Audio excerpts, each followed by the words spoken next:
let's go ahead and get started. And anybody who wants to join us afterwards is certainly welcome to. But tonight, I'm super excited. Now, obviously, Janet and Mary, you know Shelly.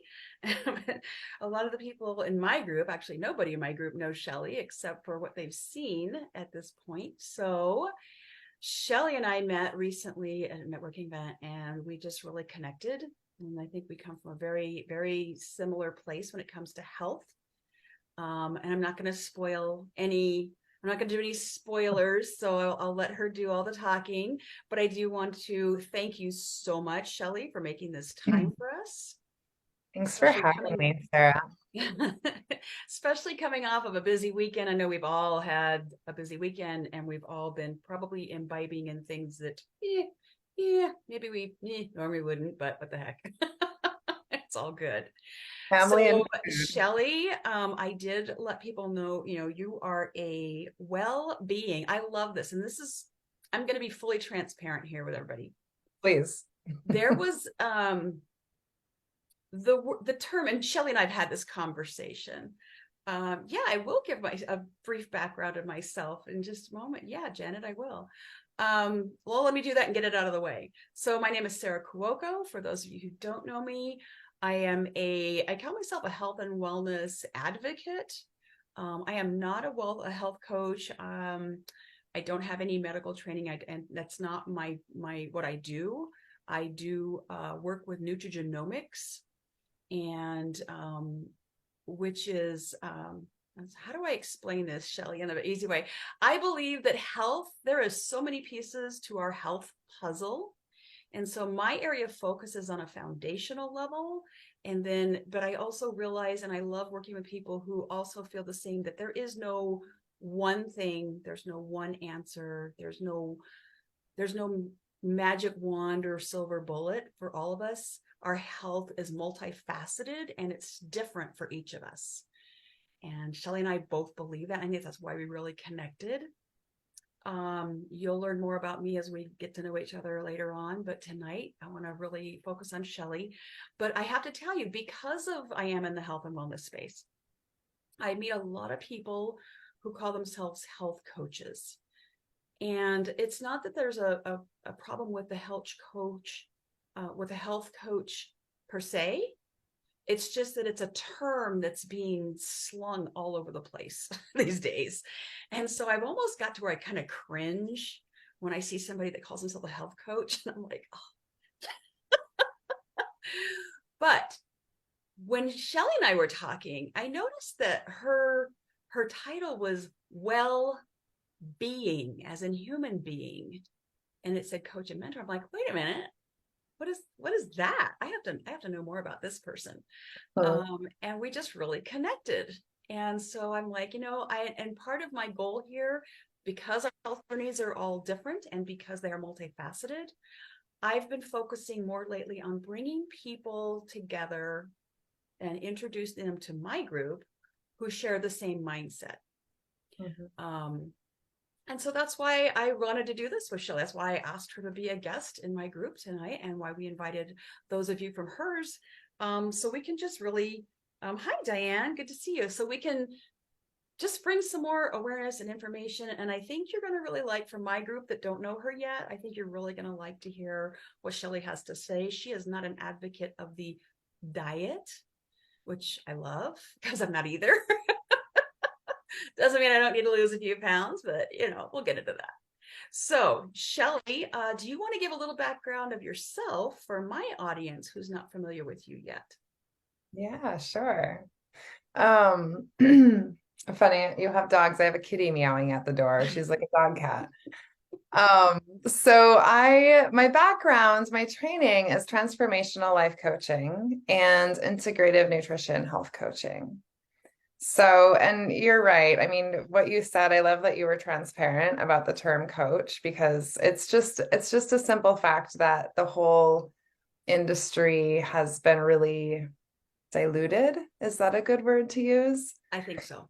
It's been diluted, and anybody and everybody can call themselves whatever they want. And so I did choose my words wisely. Well-being, the term well-being for me just encompasses all of life because everything is connected. What we eat, how we move our body, our relationships, our fulfillment, our, all of the pieces of life are really so interconnected. And that's what creates our well-being.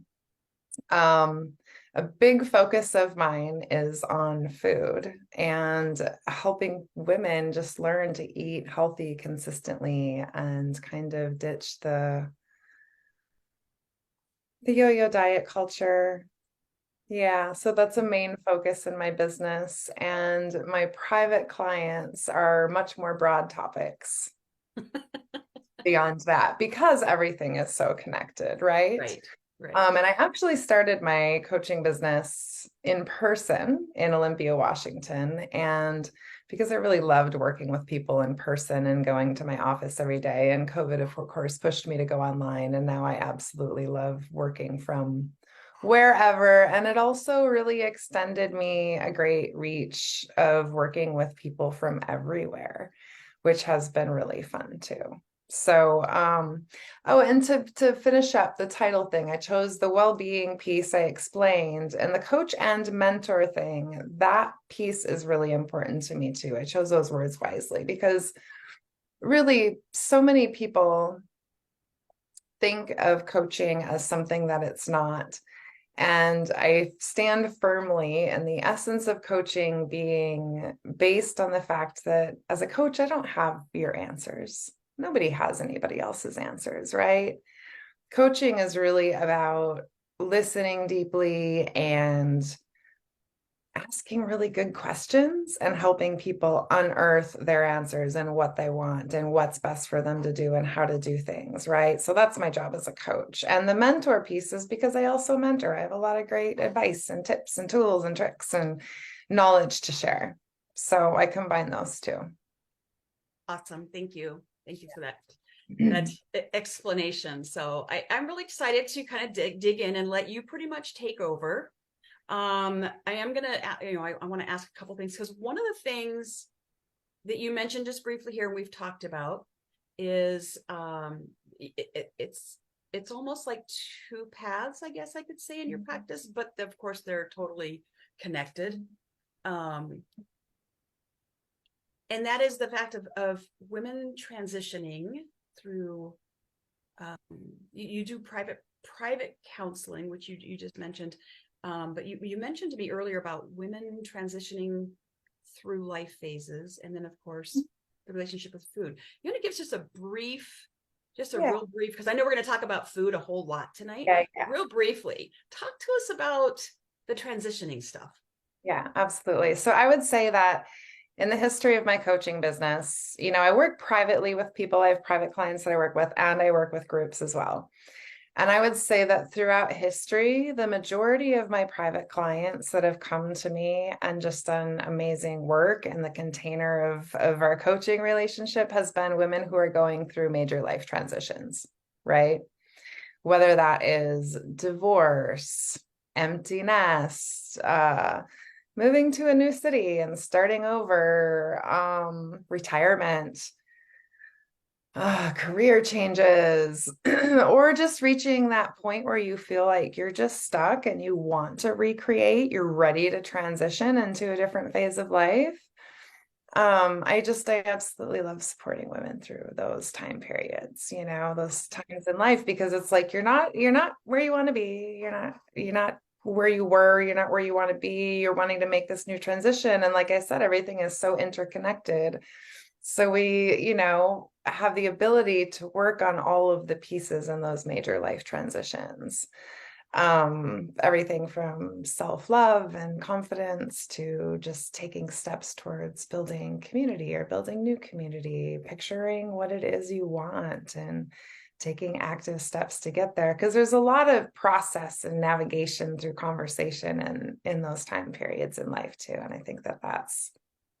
And I think the reason that resonated with me so well is I've never heard anybody talk about, you talked about not only the major life transitions, which we all go through, and yet nobody says, hey, have you been through any major life transitions lately? It's like, it's like we don't think about it in that term, and yet we go through them, and they can affect, I mean, every part of our life, our mental health, our physical health. I mean, I also like that one of the things you talked about was that you help women prepare.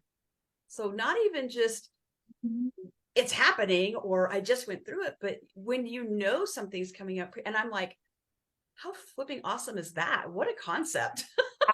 Absolutely. Absolutely. Like rather than just being blinded by the light of this new thing and not knowing how to, like for example, retirement and empty nesting. Those are two that I could really speak to strongly in that, right? Like, right. you've been a mom for decades, and all of the sudden the house is empty and they're gonna go away, and you are gonna be on your own and not having those people to be responsible for anymore, or you're approaching retirement. That's an enormous life change. We have so much fulfillment and value that we get out of our work. So having that, and a lot of people think of like, oh, you're retired, that's very celebratory now, but what are you going to do with your time to feel fulfilled? How do you want to grow in that time period? So thinking ahead a little bit in those circumstances is so, so valuable, because you can actually plan. Right. You take steps to make that transition not be so shocking for your system in a multitude of ways. Right. And that's what I love about it. It's being proactive instead of reactive. Yeah. And I just love that. Yes. Exactly. I could have used you so many times in my life. Well, I'm here now. Yes, you are, and I am so glad. So, well, thank you for explaining that part. Now, let's get down to the meat of the situation, so to speak, or the vegetables or whatever. Yeah. Let's talk about food and our relationships with food. So, talk to us. Tell us, how do you approach our relationship with food, especially as women? Okay.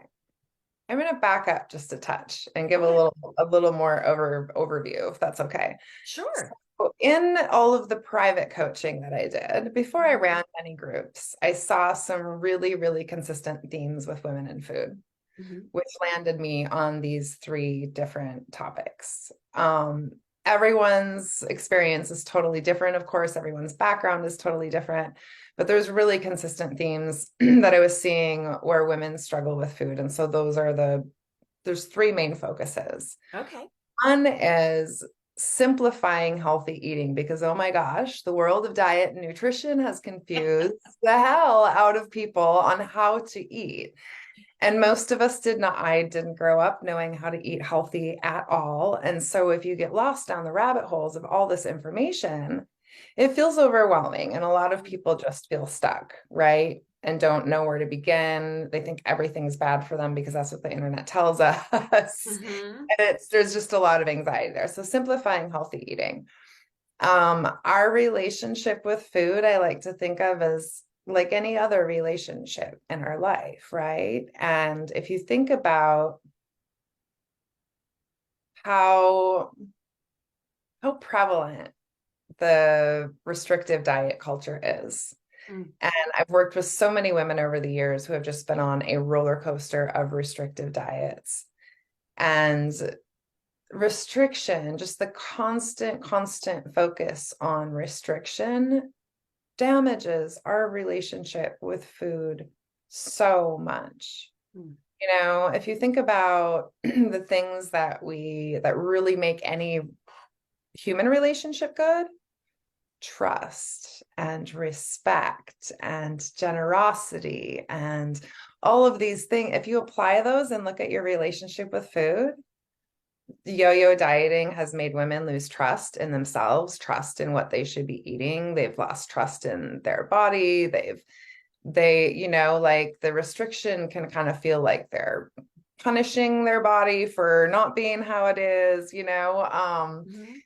So many different metaphors I could run with there, but that leads me into the third topic, being relationship with our body, because diet culture has really made us as women feel like we need to change our bodies in order to feel beautiful and worthy and healthy and all of these things, right? So developing a healthy relationship and just cultivating love for our body too, so that we can feed ourselves from a place of love rather than feeding ourselves from a place of fear of what we're eating or restriction or feeling like almost like we're punishing our bodies, by restricting it until it gets to where we want it to be.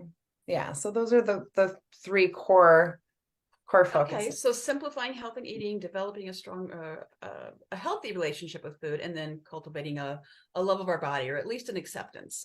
Yeah, So let exactly. me go back to the simplifying healthy Yeah. eating. So how do you simplify it? How do you simplify something when just the word nutrition itself can be very confusing? Mhm. So I always like to refer to the wise words of one of my idols, Michael Pollan. If anyone's familiar with Michael Pollan, he's written a handful of great books. There's a few Netflix specials, but his most coined phrase I love, and I always come back to it. I think it's the most simple way to put it. Eat food, not too much, mostly plants. There you It's go. really that simple. It really is. And by eating food, what he meant is eat whole food. Mhm. I was raised on so much processed food. Most of us were raised on processed food. And I remember being really lost as to how to even cook with whole foods, how to feed myself with whole foods, how whole foods could be tasty. So a lot of the journey with the women that I work with is just learning how to do that. But it really is that simple. If we would all just focus on those three concepts, eating food, meaning real food, just kicking out as much processed food as possible, Mhm. eating a lot of plants, balancing out your plate. As Americans, if Mm. you think of a round dinner plate, as Americans, we tend to do like half of it is steak, this much of it is potatoes, and that much of it is broccoli. And if you just Uh-huh. reverse those things and do this much broccoli and that much potatoes and that much steak, you'd be, so a lot of plants. And then not too much, like eating the right amount for your body. Mm.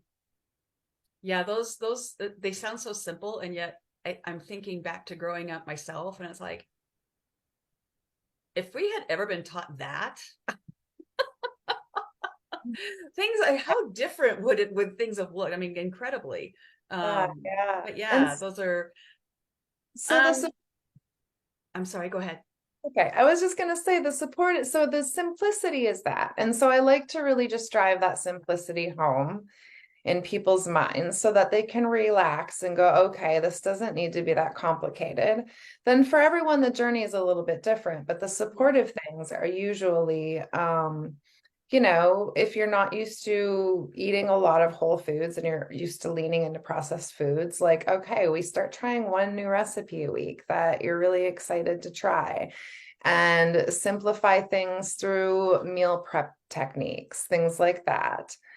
um yeah, Meal making prepping. it, figuring out how to make it easy and really really leaning into finding healthy whole foods that you enjoy, because healthy eating should not, I usually don't use the word should, I don't like shitting on people, but it shouldn't feel like sacrifice. It should fully be enjoyable. And it's just a matter of holding those focuses so that it's easy and it's enjoyable and it just becomes second nature.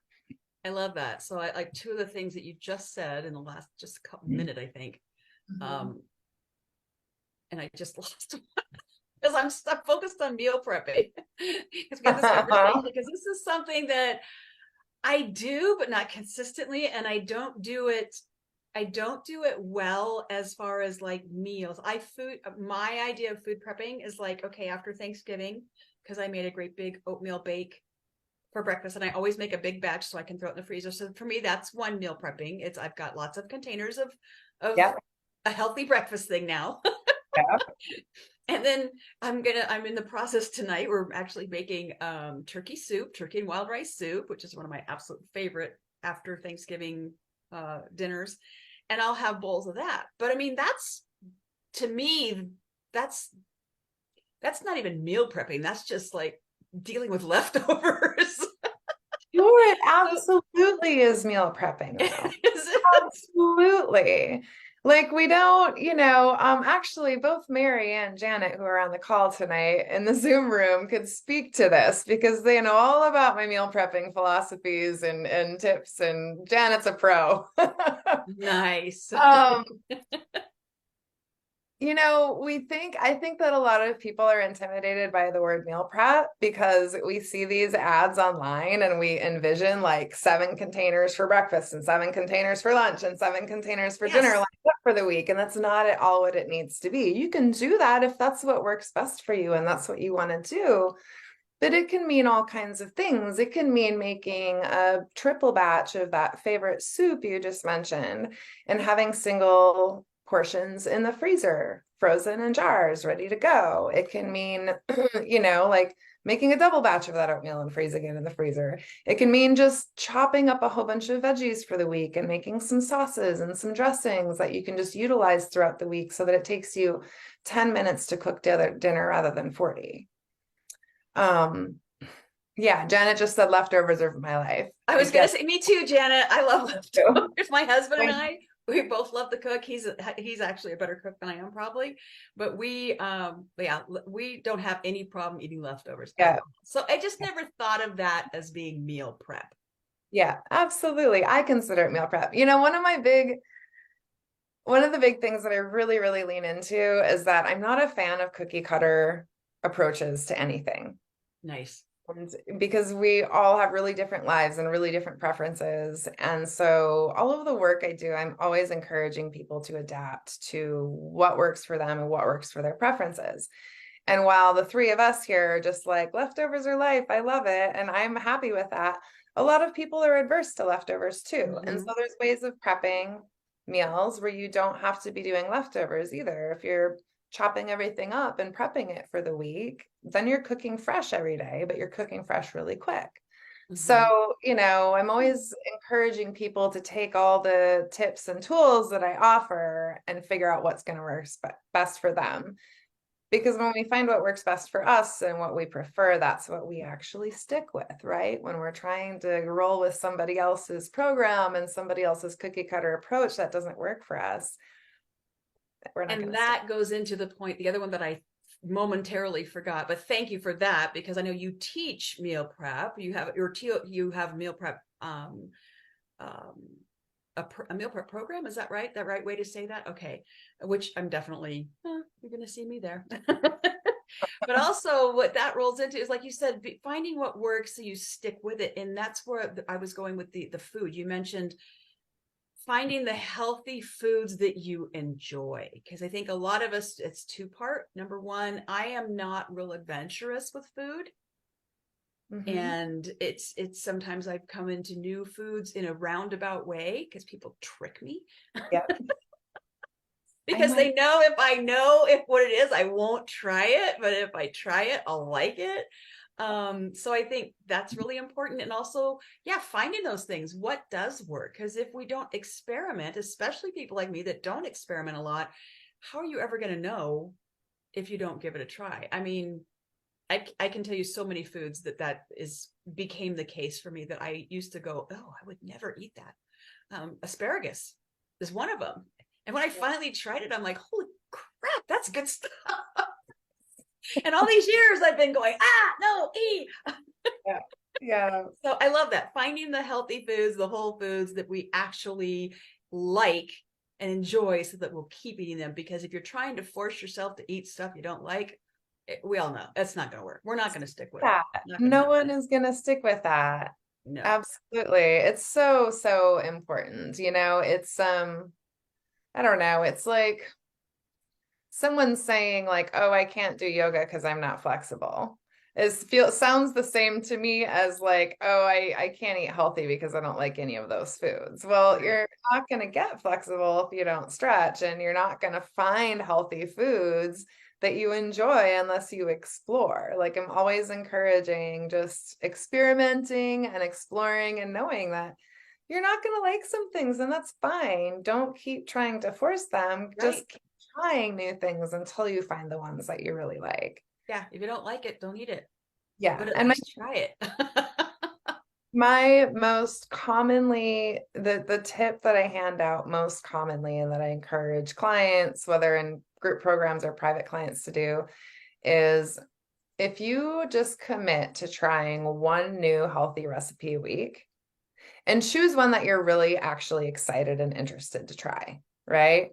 If you just try one a week, and it can be a really simple one on busy weeks, maybe you miss a week here and there, whatever. If you think about that at the end of a year, you've tried 52 new recipes. Even if you only like half of them, you have over 2 dozen recipes in your roster that are healthy whole foods that you like. that you didn't And know that's about that time last year. exactly, exactly. So that's a really good non-pressuresome way to, that most people can commit to doing once a week. Yeah.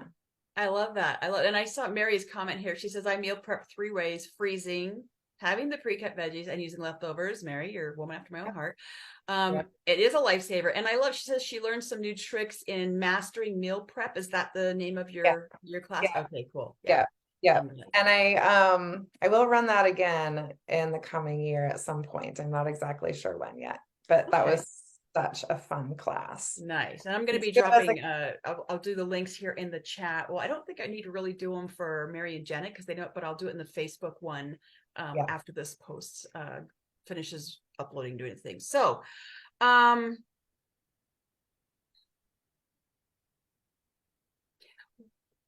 think we've kind of touched on this, but because I had some questions kind of in my mind. What,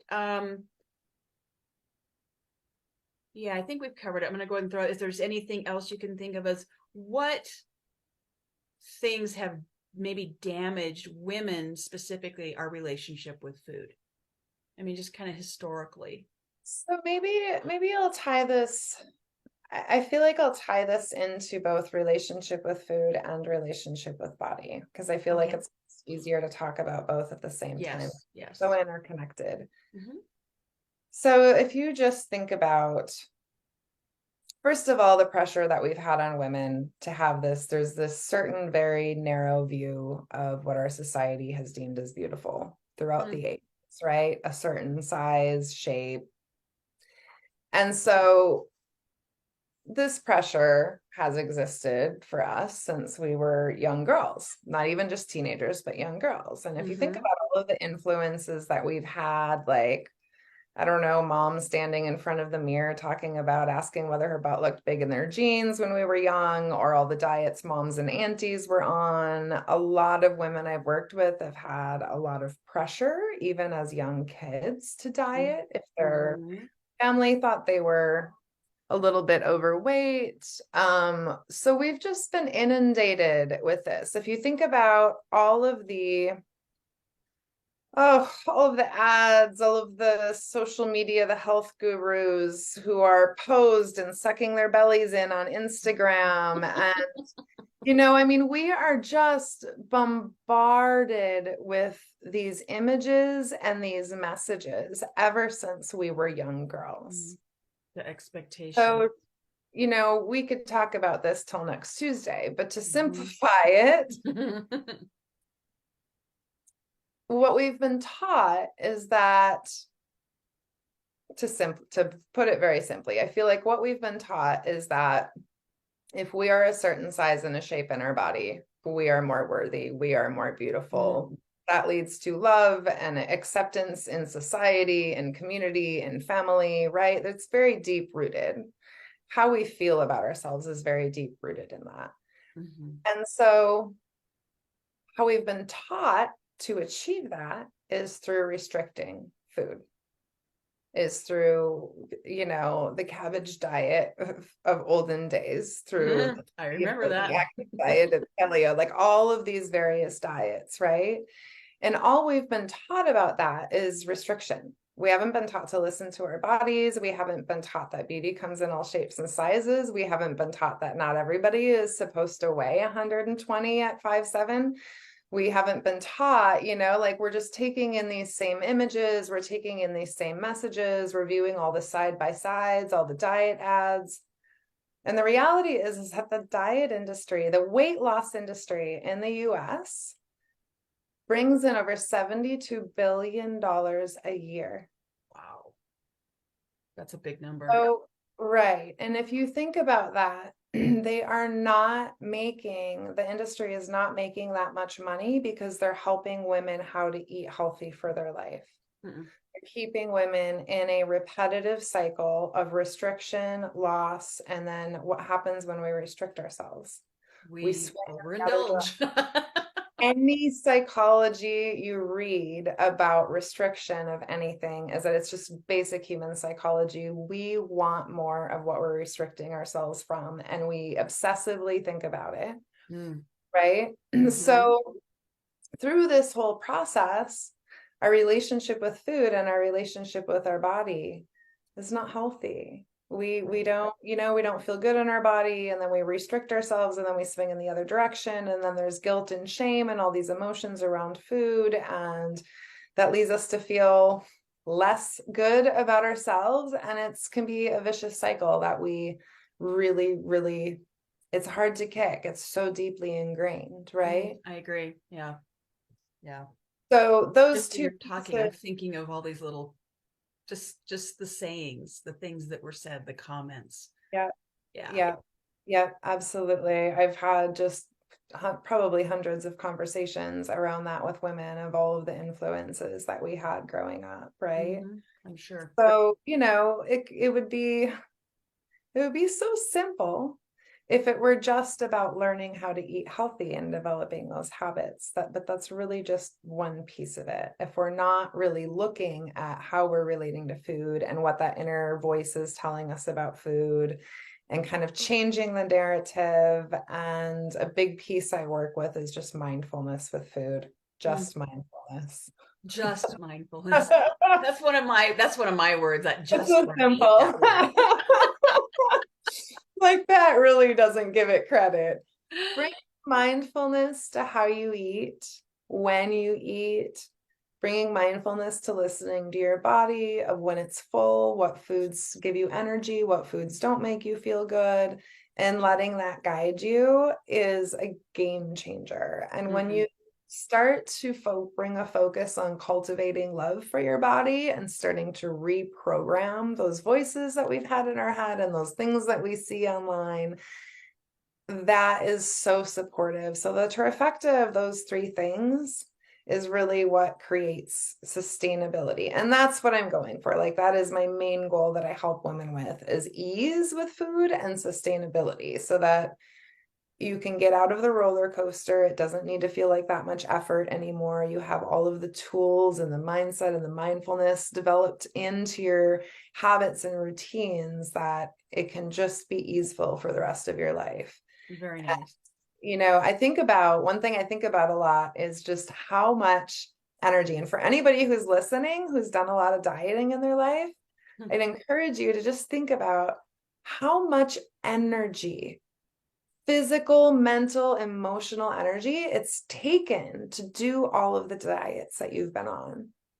And then the emotional and mental energy it takes to be hard on yourself when you swing in the other direction, and I have a deep, like, we as women have really important jobs to do in the world. We have so much to offer. And one thing I think a lot about is, like, if we could just free up some of that energy that we just haven't needed to spend in that direction, think of how much more fulfilling things you can put all that physical, mental, and emotional energy into our lives, right? Food doesn't have to be hard. Like, we deserve to feel good in our bodies. We deserve to just have ease with food, and feeding ourselves in a way that leads to health, leads to us feeling good and having longevity. I love that. Yeah. I love all that. So I'm going to ask you, if somebody wants to stay connected with you, because I do encourage, my group, whatever, go ahead and please reach out to Shelly if you feel like you really want to get to know her better. But Shelly, why don't you tell us what are the best ways for people how do you want them to reach out if they do want to work with you, or if they have questions, or they want to know more about what you do? What are the options? There are a handful of ways. One, I would welcome anyone any women who resonate with what I had to say to join my Easeful Eating group. I have a free group like you that is super supportive. I offer a lot of free support there every day of the week. You can always email me. I'm guessing we'll get my website link in there that has a lot of I will put information. all of these in the comments. Yeah. I would encourage you to sign up for my newsletter on my website. You'll hear about any offerings or anything that I have going on there via newsletters. Mhm. And anyone that is interested in working with me in groups or in private coaching, I always encourage people, like, even if you're curious or interested, just schedule a call with me. And I don't remember, Sarah, what links I gave you, but I'll make sure when we're done here that all of those links are in the comments too. They'll be in the Facebook one. What's that? They'll be in the Facebook. I'm putting them in the Facebook comments. Yeah. Yeah. I kind of have the Facebook up too. I'm seeing you pop the comments in. So I'll make sure. Yeah, the newsletter is there. But I always encourage, like, I have a scheduler where you can schedule a call to talk with me just about the best way to work with me, or even if you're curious. I love connecting with women in food, even if you just want to talk something out if you're not sure. You're always welcome to schedule a call with me. And I do have, since we're nearing the end of the year, and this is the time when we're getting bombarded with all of the diet ads, and we're starting to think about that January cycle. I'll just stuff, all the pills and the potions and the powders and Mhm. the not real food. Yes. Yeah, that's funny too, isn't it? So many diet programs are just not real food. Mm. So I'll just give a little teaser. I have not yet announced this, but I'll be announcing it fairly soon. In January, I'm going to be running, I think it's going to be a 3-month program solely focused on relationship with food. All right.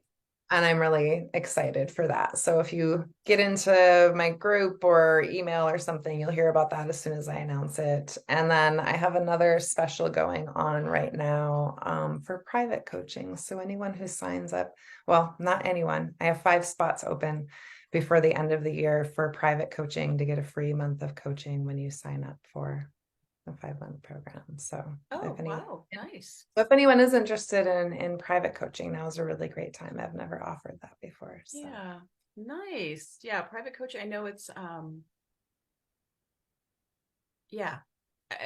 I've done both. I've done group and private, and for a multitude of topics. And sometimes I'm more comfortable in a private situation, and sometimes the group thing is great. And I love that you offer both, as well as a newsletter. I love your group. Your group is fun, and just what little bit of time I've spent in there. Yeah, everybody's got. I love my group. I love my group too. It's super fun. You got a great group. Yeah, I got a pretty good group here too. Yeah. Yeah. But I love that. I love it. So yeah, if you guys are interested in, like, either connecting, setting up a call just to chat with Shelly one-on-one, if you want to join her group, check out her website, get on her newsletter. All of those links are in the comments, and I encourage you to utilize whichever method is speaking to you, whichever one feels most comfortable. So yeah, and I would encourage anyone to just to know that the group I have set up, it's called Easeful Eating, and it's really my goal to support women as much as I possibly can in there for free. Like, it's really, the community there is great. And especially as we're approaching that end of the year, where we're just going to be bombarded with every diet and weight loss ad possible out there, and all the side by sides and all of that. If you're tempted to get into that kind of restrictive dieting cycle again come January, jump in the group. Just, if you pop in there once a day, I set up, every Sunday we have an intentions post where you can set an intention to make one small shift that week. And I come back and I support you with accountability. I check in at the end of the week, and there's a healthy eating tip to apply every week. I offer journaling questions to explore your relationship with food in that way every week. There's always something around relationship with food. There's always something around body love. So even if you just popped into the group daily and kind of applied and utilized the things that I'm offering there, you could be in a very different mindset around food pretty quickly. I love that. I love that. I like that you do provide a lot of value in your group too. I appreciate that. It's something I'm really working on doing better. You're inspiring me. And I get it, right? Because we're all part of so many groups, and it's Mm. hard. Like there's groups I want to be more engaged with that I'm part of too. And that's kind of why I say that. It's just like truly, if someone really wanted to focus on these things and wanted some support in a community, if you actually dedicated yourself to engaging there, it's pretty much like almost receiving free coaching. Not quite, but you could kind of self-coach. Yeah. And I But it's a do, lot I of good value, a lot of give a value. lot. And I love Yeah. the sharing. I Yeah. love the sharing recipes. I snagged somebody's that one I shared about the baked apples, which Oh, yeah. I'm and it was excited. funny because I hadn't even thought of baked apples in years. And I'm like, oh my gosh. Yes. That Yeah. works. I love baked apples. Yes. So awesome. Well, Shelly, thank you so very, very much for giving some of your time to come over here and just hang out with us and share some of your knowledge and your wisdom. I so enjoy being a part of your circle now and having you being a part of mine. Same, Sarah. Thank Thank you. you. I'm Any so happy. last thought you want to leave us with? Oh, let's see. Yeah, okay. I just had one pop in. I gave you my one main tip for healthy eating that I always give, and I'll just say that one of the core things that I always encourage people, whatever changes you're wanting to make, whether it's within food or a relationship with food or any other area of your life, is just that baby steps are the way to lasting change. Nice. Remember that. Like slow progress is the best progress, honestly. If you just don't overwhelm yourself trying to change a million things at once, because that's when we get frustrated and we can't follow through with things. And when we take things just slow, one step at a time, like what's one little change you can implement in your diet this week or how you're operating this week? Implement that, work with that, celebrate that, and then add the next step. We get those moments of inspiration where we get all gung-ho and we take on too much and we don't follow through, and we're not doing ourselves any favors. Right, That's right. something I really lean into and really like to remind people of. And I saw Mary popped a heart up there too, because she knows that's one of her mottos. We really, when we focus on not pressuring ourselves and just making small, doable, achievable changes one at a time, that's where we really get lasting change to stick. Nice, nice. Great. Well, thank you again. And thank you, Janet and Mary, for joining us on this side over here. I appreciate you and everybody that popped into my group, whether you were there the whole time or part of the time. Thank you so much. And if you do have any questions, go ahead and pop them in the comments. And Shelly is a part of our group too, so she can go back and address those. Otherwise, like I said, please use those links and connect with her outside of here.